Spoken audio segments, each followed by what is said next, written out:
The outback at night is not just empty, it is ancient, and it is watching. The wind carries a dry, whispering hiss through the spinifex grass, and the stars, brighter than any city sky could dream, hang like cold, unblinking eyes over a land that swallows things whole. In this kind of darkness, you can hear your own heartbeat. You can almost feel the horizon pressing in, reminding you just how far you are from the rest of the world. It was into this silence, this vast and indifferent sea of red dust and stone, that Eileen Gibson vanished. The year was 1934. Australia's Northern Territory was still wild country, a place where roads were more suggestion than fact, where cattle tracks and faint wheel ruts might stretch for hundreds of miles without meeting another soul. Settlements were sparse, water holes were life, and when you stepped into the outback, you stepped into a place that demanded respect, or it would take it from you. Eileen was 29 years old, newly married to her husband, Jimmy Gibson. They were traveling together across the interior, driving from Darwin to the small mining community of Tennant Creek. The journey was long and harsh, but Jimmy was a bushman at heart, familiar with the land. Eileen, though born in England, had adapted quickly to her adopted home. Friends described her as warm, spirited, and unafraid to get her hands dirty. A woman who laughed easily but carried herself with quiet determination. That April, the couple set out in their Model A Ford. The plan was straightforward. Travel the Stuart Highway, more a rough track in those days than the sealed road we know now, and camp along the way. They had supplies, maps, and enough fuel to get them between roadhouses. The outback can be unforgiving, but with planning, it was possible to cross its immense distances. 2 days into the journey, they reached the remote Barrow Creek Telegraph Station, a lonely outpost surrounded by rust-colored hills and scattered scrub. They stayed the night, then pressed on. The road stretched ahead in a wavering, heat-shimmering line. The sun burned down without mercy. Somewhere south of Barrow Creek, disaster struck. Accounts vary, but the consensus is that the ford became bogged in soft sand. It's a hazard as old as motor cars in the desert.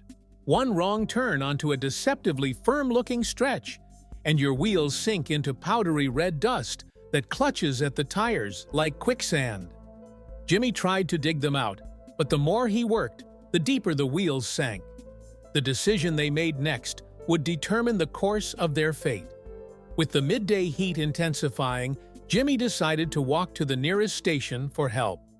Eileen, exhausted and unwell from the sun, would stay with the car, sheltered in its thin shadow. It seemed sensible. Out here, the golden rule was, if stranded, stay with your vehicle. The car is easier to spot from the air or from a distance than a human figure. Jimmy set off with a canteen, promising to return. The land swallowed him quickly. In the outback, a man can vanish from sight within minutes, even in daylight, as the low scrub and undulating ground hide movement.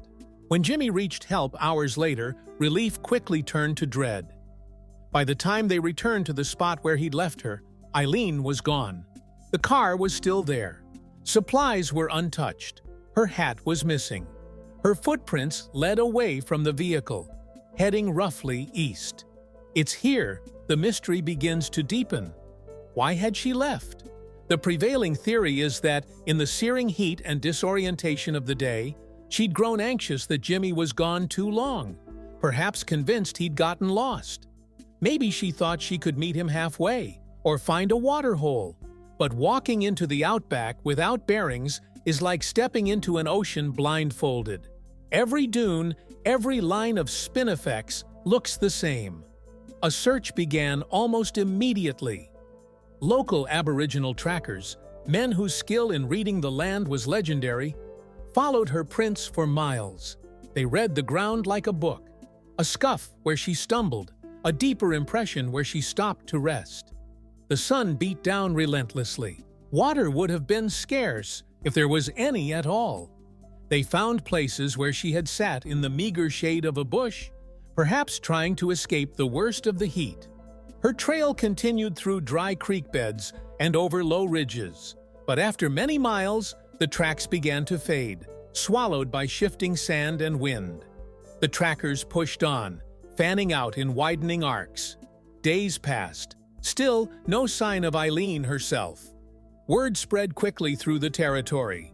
For a place so vast, news travels fast when it carries the taste of tragedy. Search parties grew.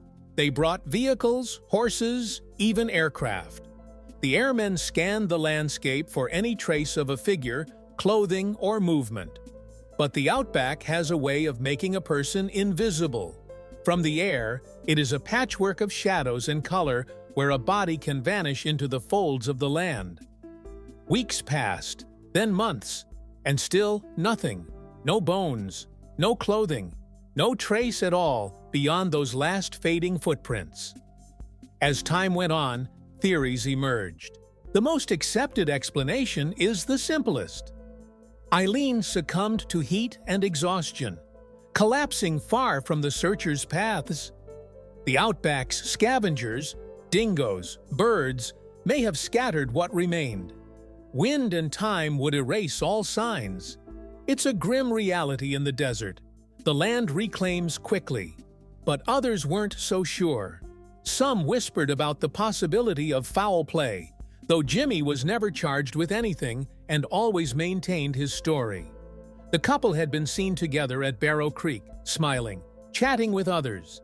And yet suspicions lingered in some corners. An unsolved disappearance leaves room for shadows to grow.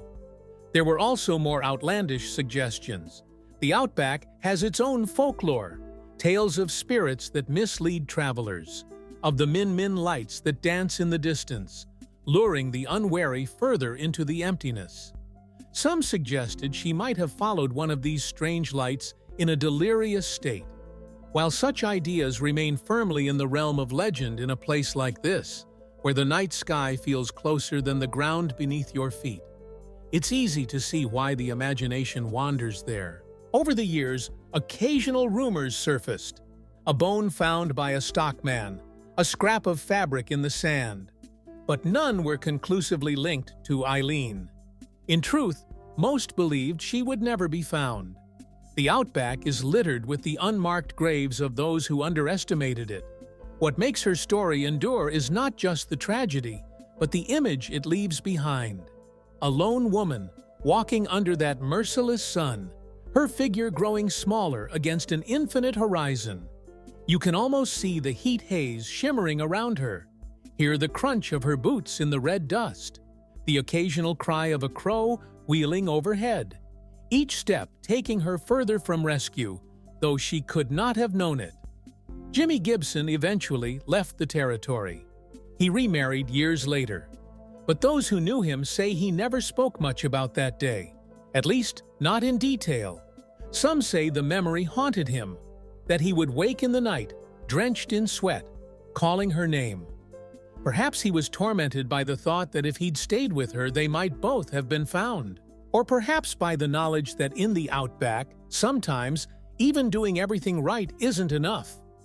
Today, the place where she vanished is little changed. The road is better, yes, and vehicles more reliable, but the land remains as it was, vast, unyielding, and silent. Travelers still stop at Barrow Creek, some knowing the story, others learning it for the first time over a cold drink at the roadhouse. Local guides can point out roughly where the car was found, though the desert has long since taken back every sign of it. The Outback does not remember in the way we do.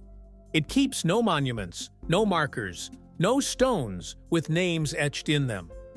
But if you stand out there at sunset, when the shadows stretch long and the sky turns gold and crimson, you can almost feel the presence of those who walked here and never came back. Sometimes I imagine Eileen on that last evening. Maybe she stopped, sensing the coolness that comes after the sun drops. Maybe she looked up at the first stars and thought she could make it just a bit further. The horizon must have seemed so close. But in the Outback, distance is a trickster. What looks near is days away. And so she walked on, into the night, into the great, unblinking silence. Thank you for joining me for this journey into one of Australia's most haunting mysteries. I wonder, if you were in Eileen's place, would you have stayed with the car, trusting help to come?